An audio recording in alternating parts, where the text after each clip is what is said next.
Hello and welcome back to Handheld Computing. Today we're having a look at the Toshiba Libretto CT50, released in 1997 in Europe and across America, following the successful launch of the CT20 in Japan. At the time of the Libretto's release, most laptops were pretty bulky, like this one, also from 1997, the Fujitsu 510D. This also weighs about 3 kilos, so it's not exactly light to look around. The Libretto, in comparison, is pretty small, about the size of a VHS videotape, or for those born after 2000, a hardback book. At the time, managing to squeeze everything needed to run Windows 95 into this small form factor was nothing short of miraculous. It was also the envy of every geek. In a way, this was the first ultramobile PC. It came with Windows 95, but it certainly got sufficient hardware to run Windows 98. At the time, most ultra-portables either ran DOS, like the HP LX,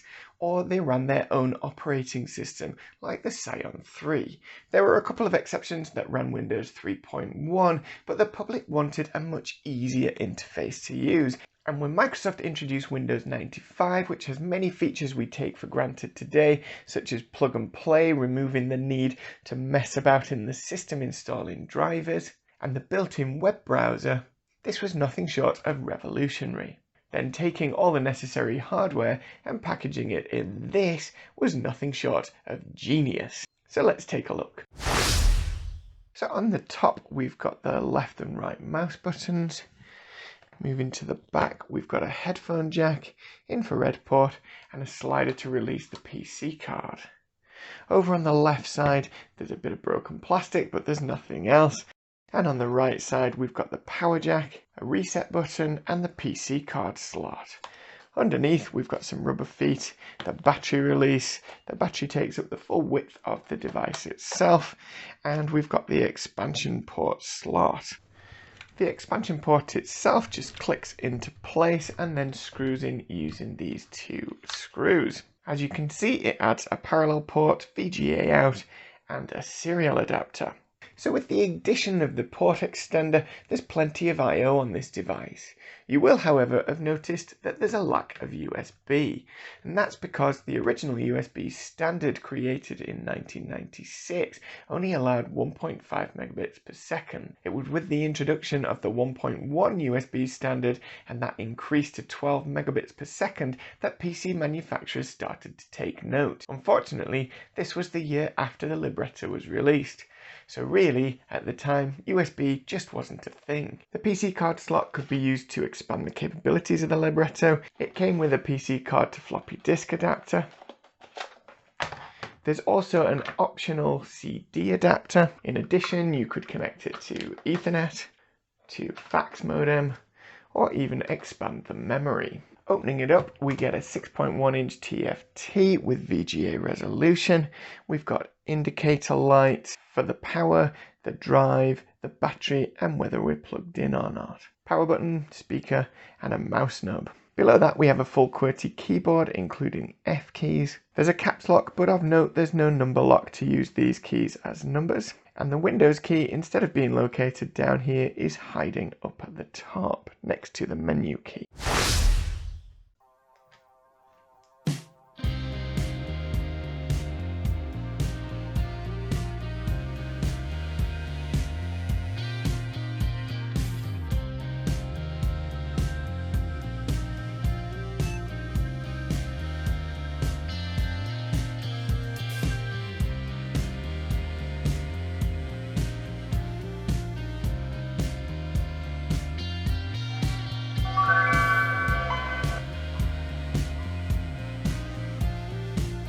A complete install of Windows 95, including additional cab files, fax utilities, and Toshiba accessories, as well as Winamp, only takes up a little over 200 meg. So it's a very small footprint, and a gigabyte card is probably enough. I've already replaced the 815 megabyte hard disk that came with the Libretto with a compact flash card. There's a video on how I did it here, but it should be noted I've pinned in the comments a comment on how to do this without actually dismantling the Libretto. I've since done a clean install of Windows 95 OS 2, and I also managed to find all the drivers quite easily. I've put a link to those drivers below. Windows 95 by default includes WordPad, which does an okay job. Indeed, this review was written in WordPad, but I would suggest installing Office 97. While the keyboard is small, the keys are dimpled, so hitting the right key is pretty easy, and it gives really good tactile feedback, possibly better than the Janada 720, and dare I say it, the Scion 5. Such sacrilege! Toshiba has added a couple of extra programs. Heading into here, we can see we've got Card Aid, which helps you manage the PC cards, telling it when to eject or not. There's an inbuilt magnifier. Clicking it brings up a small window, which scrolling around will magnify whatever it's over. Clicking it again makes it disappear. It then sits in the bottom as a utility in the tray, and pressing it obviously brings it straight back up. So this is very useful, especially given how small the screen can be. Toshiba's also added a shortcut bar. This loads by default and sits as a thin line down the right hand side of the screen as default. Moving over it, it pops out a little bit like a hidden start bar. Up at the top left, we've got an options button, so it brings up a couple of options: always on top, auto hide, open program folder, customize, add shortcut bar. So if we're going to customize, you can see that we can set it always on top, auto hide. We can add sound to it, icon names, show the page scroll buttons, show them as small icons, and change the icon order. We can also choose the top folder. By default it's set to desktop, but you can have it as your start menu or your documents, and I'll show you why that might be advantageous in a moment. Next to the options, we've got a handy help button. Then we've got a show second bar, and this allows you to add another bar. So this will display any folders or icons within those folders. Below that, we've got a folder up, a left and right arrows, which lets you scroll across folders and up and down.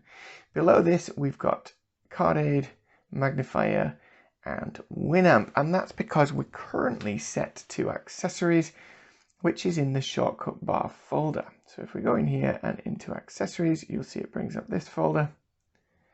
And if we click on this, it brings up the same folder. So if we go into the shortcut bar folder and create a new folder, and we'll call it Files. If we now put our Word document pad in there, like so, and then we're going to set the default to the shortcut bar, like this. This now becomes the top level folder for the shortcut bar. And so you can see from here we've got access to Accessories and to our new Files folder. Clicking on Accessories takes us here. We can then go back up to the default folder, but not beyond, so we can't reach the desktop. Clicking on Files, we can now see our documents. Once in the Files folder, the left and right arrows will take us to Access and back to Files. So this is a very easy way of setting up your files to be accessed quickly from this shortcut bar. You can also add program shortcuts. Overall, I think this is a very handy utility. Under Toshiba Utilities, we've got a few additional options. So we've got a display switch, which allows us to use the VGA output. There's a power saver. So this is pretty good. If we click Details, you'll see that you can set your power management options. So when your battery's between 100 and 75%, you can have your auto display off time set to whatever you wish, and your LCD brightness wherever you wish. I've set it to max for everything, purely and simply because I'm trying to film this. We've also got a hard disk drive auto off, and again, you can do it varied by the amount of power left in the batteries, and you can drop the processor speed in the same manner. Under System, we can set a hibernation mode and an auto time off. And under Miscellaneous, we've got the sound option, so we can increase and decrease the volume. Turn off the external ports when they're not in use. Again, good for saving battery. and we can turn PC cards off as well. Next we've got a power saver help and a shutdown utility. The shutdown utility is a little redundant. It offers to shut the computer down, and there's a prompt that you can have or not, allowing you to press the power button. I don't understand why you wouldn't use the default start and then shut down or suspend. We've also got a Toshiba system setting, and this allows you to access some of the options from BIOS. So this first one is the boot priority. We can set an auto power on, so you can schedule the computer to turn on at certain times. You can add password protection and system settings to allow you to set warning levels, choose your pointing devices, CPU cache, parallel port use, and finally under display it's got enable or disable in DOS text mode expansion. Not sure exactly what that means, but it's there. Finally, there is a Toshiba system help function. The Libretto was never designed as a gaming rig. There's no dedicated RAM or separate graphics card. Solitaire of course works very well, and as you might expect, you can run Doom on here.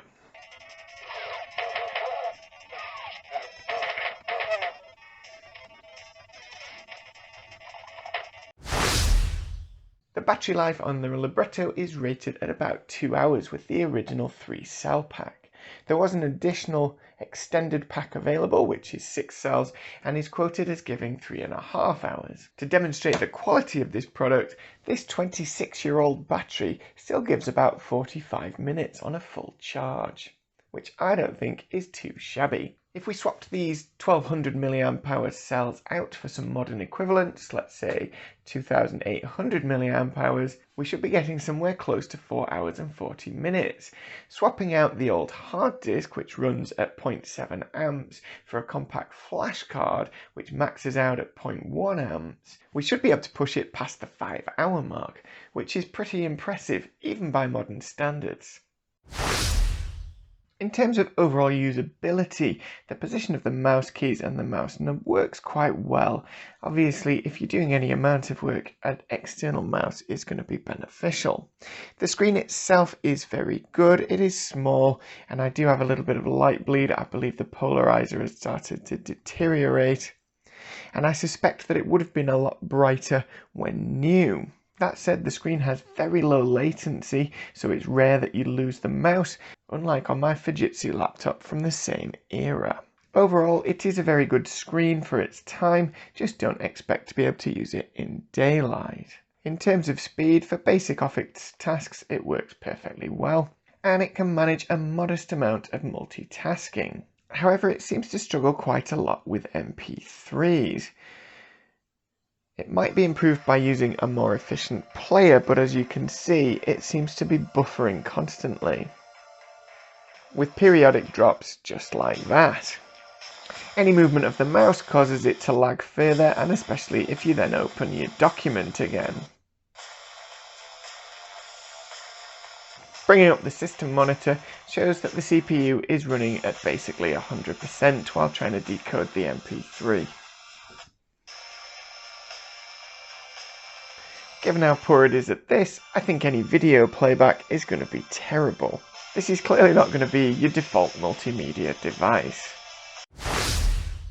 Overall, this is a very nice machine to use, and I can fully understand why it's got cult status and holds its value so well. The dock that comes with it means that you can add an external mouse, keyboard, and monitor using it as a desktop. So why not go one step further, add yourself a Palm Pilot, and relive the 90s technology dream.